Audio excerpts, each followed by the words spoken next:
മുടിയനായ പുത്രന്റെ കഥ ദൈവസ്നേഹത്തിന്റെ ഉദാത്തമായ ഉദാഹരണമാണ്. ഒരിക്കൽ ഒരാൾ ഈ കഥയെ വരയ്ക്കുവാൻ തീരുമാനിച്ചു. ആ ചിത്രത്തിൽ സകല സ്വത്തുക്കളും വിറ്റുമുടിച്ച് മടങ്ങിവരുന്ന മകനെ ഓർത്ത് പിതാവ് വീടിന്റെ വാതിലിൽ നിൽക്കുകയാണ്. ആ പിതാവ് കരങ്ങൾ കെട്ടിയാണ് നിൽക്കുന്നത്. ആ മകൻ കീറിപ്പറിഞ്ഞ വസ്ത്രങ്ങളുമായി നടന്നുവരുന്ന ആ ചിത്രം അത് തന്റെ സ്നേഹിതനെ ആ കലാകാരൻ കാണിച്ചു.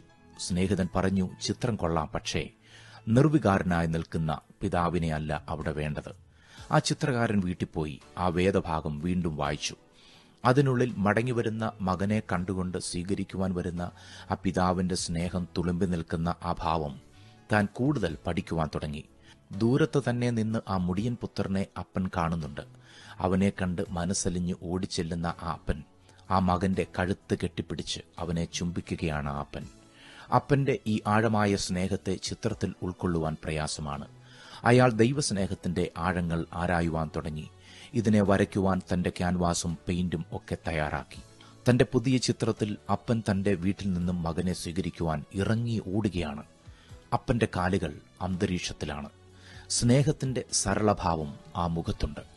നിസ്തുല്യ സ്നേഹത്തിൽ തുളുമ്പി ആ പിതാവ് ഓടി വരികയാണ്. ആ സ്നേഹം തന്റെ സ്നേഹിതനെ കൊണ്ട് കാണിച്ചു. ആ സ്നേഹിതൻ ചിത്രത്തിന് വന്ന് വ്യത്യാസം കണ്ട് ആകൃഷ്ടനായി. ചിത്രത്തെ താൻ ആഴമായി പഠിച്ചു.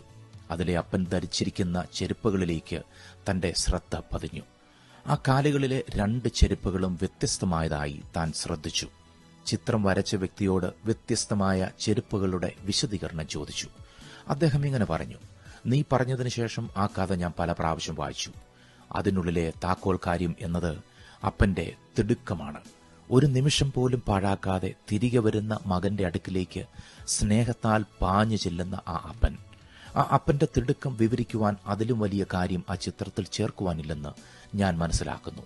അപ്പന് തന്റെ ചെരുപ്പുകൾ അതേ ജോഡിയാക്കി ചേർച്ചപ്പെടുത്തുവാൻ സമയം കിട്ടിയില്ല. കിട്ടിയ ഏതോ 2 ചെരുപ്പുകളുമായി ആ അപ്പൻ മകന്റെ അടുത്തേക്ക് ഓടുകയാണ്. ഒരു ചിത്രകാരന്റെ ഭാവനയിൽ ഉരുത്തിരിഞ്ഞ പിതാവിന്റെ സ്നേഹമാണിത്. ദൈവസ്നേഹത്തിന്റെ തിടുക്കം നാം മനസ്സിലാക്കണം. നാം തിരുസന്നിധിയിലേക്ക് ചെല്ലുന്ന ആ നിമിഷം കാത്ത് നമുക്കായി കരുതലോടെ കാത്തിരിക്കുന്ന ഒരു സ്വർഗീയ പിതാവുണ്ട്. ഇന്ന് ഈ നിമിഷം നാം മടങ്ങിവരുവാൻ ആഗ്രഹിച്ചാൽ ആ സ്നേഹം നമ്മിലേക്ക് പാഞ്ഞൊഴുകുന്നു.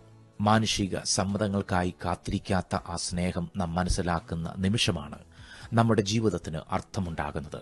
തന്റെ സ്വപുത്രനിലൂടെ നമ്മെ ആഴമായി സ്നേഹിച്ച ആ സ്നേഹമാണ് നമ്മുടെ ഉറപ്പ്. പിന്നെയും അവൻ പറഞ്ഞത്, ഒരു മനുഷ്യന് 2 പുത്രന്മാരുണ്ടായിരുന്നു. അവരിൽ ഇളയവൻ അപ്പനോട്, അപ്പാ, വസ്തുവിൽ എനിക്ക് വരേണ്ടുന്ന പങ്ക് തരണമേ എന്ന് പറഞ്ഞു. അവൻ അവർക്ക് മുതൽ പകുത്തുകൊടുത്തു. ഏറെ നാൾ കഴിയും മുമ്പേ ഇളയ മകൻ സകലവും സ്വരൂപിച്ച് ദൂരദേശത്തേക്ക് യാത്രയായി അവിടെ ദുർനടപ്പുകാരനായി ജീവിച്ച് വസ്തു നാനാവിധമാക്കി കളഞ്ഞു. എല്ലാം ചെലവഴിച്ച ശേഷം ആ ദേശത്ത് കഠിനക്ഷാമമുണ്ടായിട്ട് അവന് മുട്ടുവന്നു തുടങ്ങി. അവൻ ആ ദേശത്തിലെ പൗരന്മാരിൽ ഒരുത്തനെ ചെന്ന് ആശ്രയിച്ചു. അവനെ തന്റെ വയലിൽ പന്നികളെ മേയ്പ്പാൻ അയച്ചു. പന്നി തിന്നുന്ന വാളവര കൊണ്ട് വയറു നിറപ്പാൻ ആഗ്രഹിച്ചുവെങ്കിലും ആരും അവന് കൊടുത്തില്ല. അപ്പോൾ സുബോധം വന്നിട്ട് അവൻ, എന്റെ അപ്പന്റെ എത്ര കൂലിക്കാർ ഭക്ഷണം കഴിച്ച് ശേഷിപ്പിക്കുന്നു, ഞാനോ വിശപ്പ് കൊണ്ട് നശിച്ചു പോകുന്നു. ഞാൻ എഴുന്നേറ്റ് അപ്പന്റെ അടുക്കൽ ചെന്ന് അപ്പനോട്, അപ്പാ, ഞാൻ സ്വർഗത്തോടും നിന്നോടും പാപം ചെയ്തിരിക്കുന്നു. ഇനി നിന്റെ മകൻ എന്ന പേരിന് ഞാൻ യോഗ്യനല്ല. നിന്റെ കൂലിക്കാരിൽ ഒരുത്തനെ പോലെ എന്നെ ആക്കണമേ എന്ന് പറയും എന്ന് പറഞ്ഞു. അങ്ങനെ അവൻ എഴുന്നേറ്റ് അപ്പന്റെ അടുക്കൽ പോയി. ദൂരത്ത് നിന്ന് തന്നെ അപ്പൻ അവനെ കണ്ട് മനസ്സലിഞ്ഞ് ഓടിച്ചെന്ന് അവന്റെ കഴുത്ത് കെട്ടിപ്പിടിച്ച് അവനെ ചുംബിച്ചു. മകൻ അവനോട്, അപ്പാ, ഞാൻ സ്വർഗത്തോടും നിന്നോടും പാപം ചെയ്തിരിക്കുന്നു. ഇനി നിന്റെ മകൻ എന്ന് വിളിക്കപ്പെടുവാൻ യോഗ്യനല്ല എന്ന് പറഞ്ഞു. അപ്പൻ തന്റെ ദാസന്മാരോട്, വേഗം മേൽത്തരമായ അങ്കി കൊണ്ടുവന്ന് ഇവനെ ധരിപ്പിപ്പീൻ. ഇവന്റെ കൈക്ക് മോതിരവും കാലിന് ചെരുപ്പും ഇടുവീൻ. തടിപ്പിച്ച കാളക്കുട്ടിയെ കൊണ്ടുവന്ന് അർപ്പീൻ. നാം തിന്ന് ആനന്ദിക്ക. ഈ എന്റെ മകൻ മരിച്ചവനായിരുന്നു, വീണ്ടും ജീവിച്ചു, കാണാതെ പോയിരുന്നു, കണ്ടു കിട്ടിയിരിക്കുന്നു എന്ന് പറഞ്ഞു.